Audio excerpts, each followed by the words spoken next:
I'm very aware that Twitch starts with a T, but also Twitter starts with the Z, and Twitter comes after Twitch. So Twitter got the T, and so Twitch got the R on the buttons. All right, our next story takes our first story tonight is breaking news. It's part of actually why we're a little bit behind because I was tracking down there. I was heard there was a video, and we tracked down the video for this. Judge Darvin Zimmerman, which is out of the Superior Court in Clark County, 70-year-old judge, believe he's been on the bench down there for 30 years, had a hot mic moment. Judge Zimmerman is probably finding that hot mic moment unfortunate, while just about everybody else is really glad to find out what's going on inside of Judge Zimmerman's heart. And with that, I'm going to roll the clip. Jennifer, I know you're at a disadvantage, so I'll explain a little bit to you at the end so you can comment on it. Kevin Peterson. Okay, thank you. The black guy, they were trying to make an angel out of the one that was said I'm going to feed bullets to the cops when I show up if there's cops there. Which was this a local He's the case? Hazeldale one. Okay. Oh yeah, he's the one that said I'm a racist. I hate white people. So I guess he hates his girlfriend. Was he the one that was shot by the police in Hazeldale?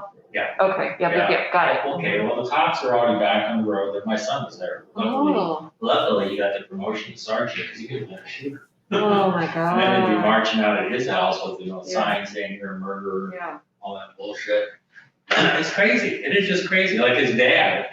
I know so many people.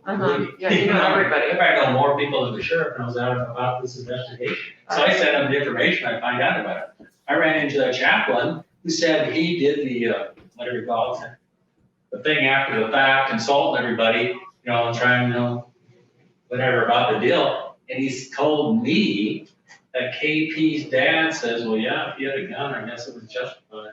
The next day he wakes up with dollar signs in his eyes, and George Floyd attorneys had already contacted him. He does a GoFundMe page. He said, my unarmed son was murdered by the police. He knew his son had a gun.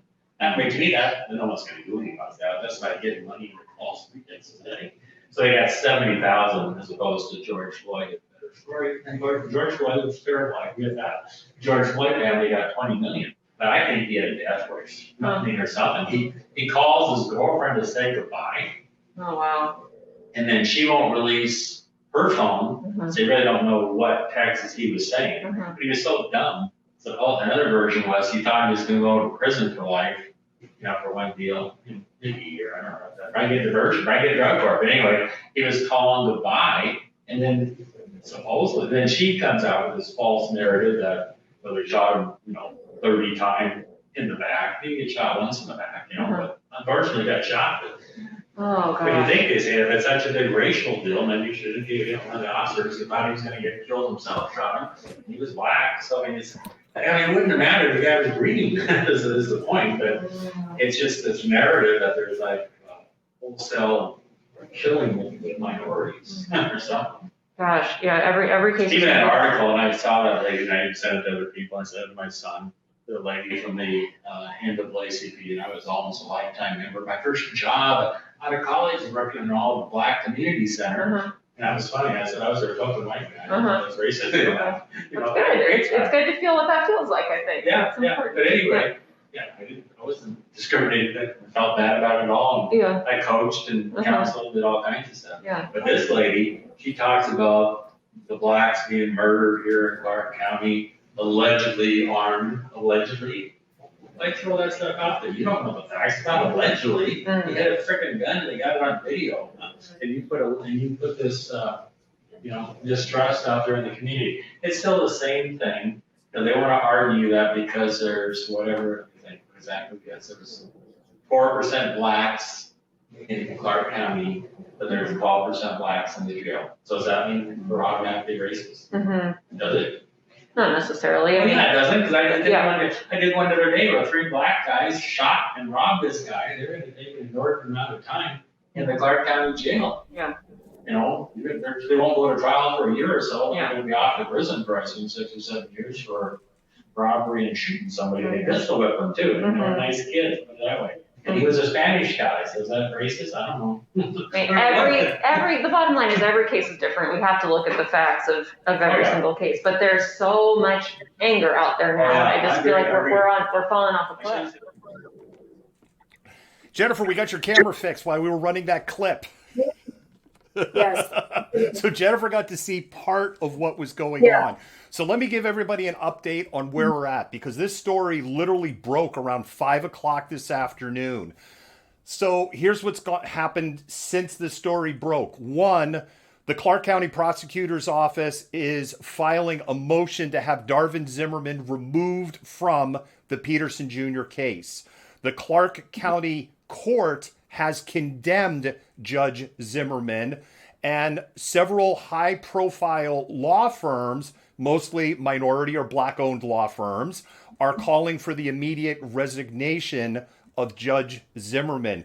Jennifer, what we witnessed in this hot mic moment, and for people that don't know, and I know this because we've watched court cases in the age of COVID, and court cases are done during Zoom meetings. And in between or before a court session may start, they start the Zoom meeting early, and there's kind of the minutia of the court thing is going on in the background.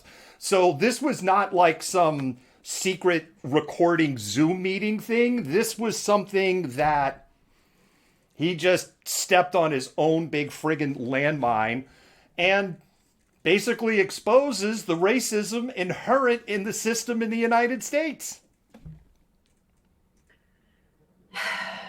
I mean, I didn't get to. I was like trying to read the tiny font on my screen, but I don't have my glasses on, so it was like exceedingly difficult.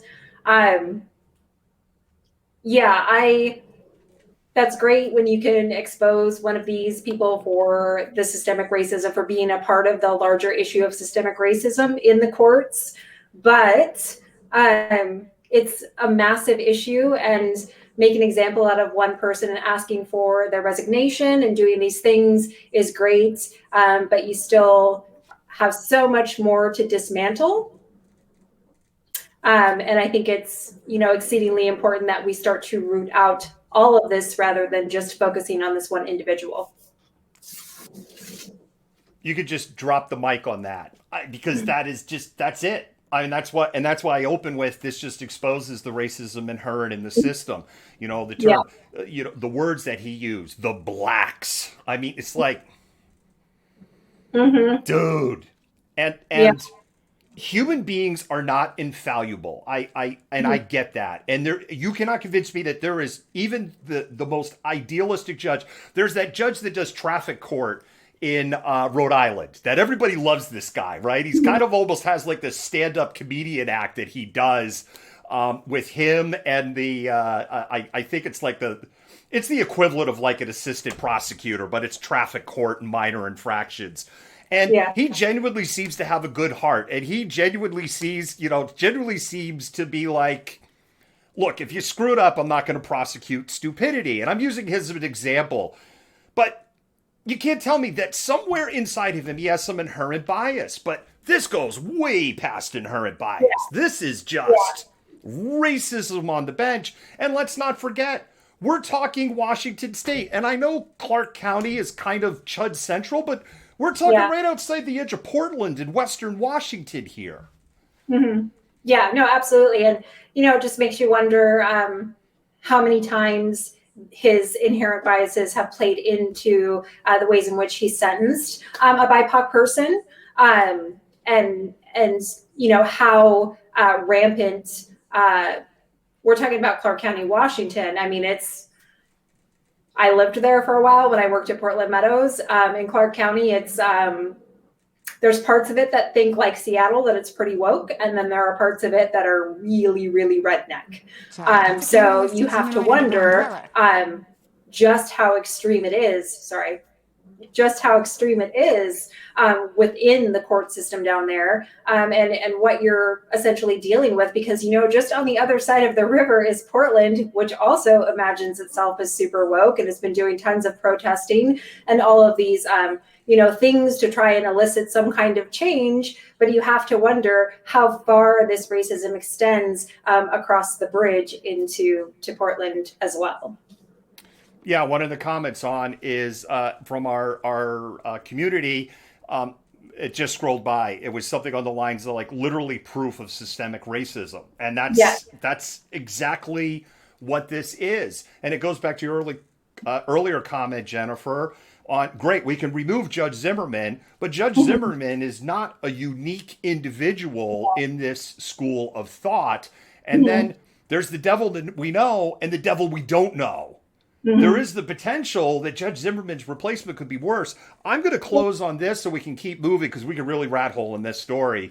And we will continue to follow what happens, and we will update on our website and also on our social media channels as stories in this evolves, or we'll do an update on Thursday if it drags out.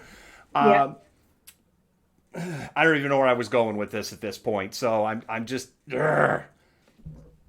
it's super super frustrating, and we will just continue to follow that story.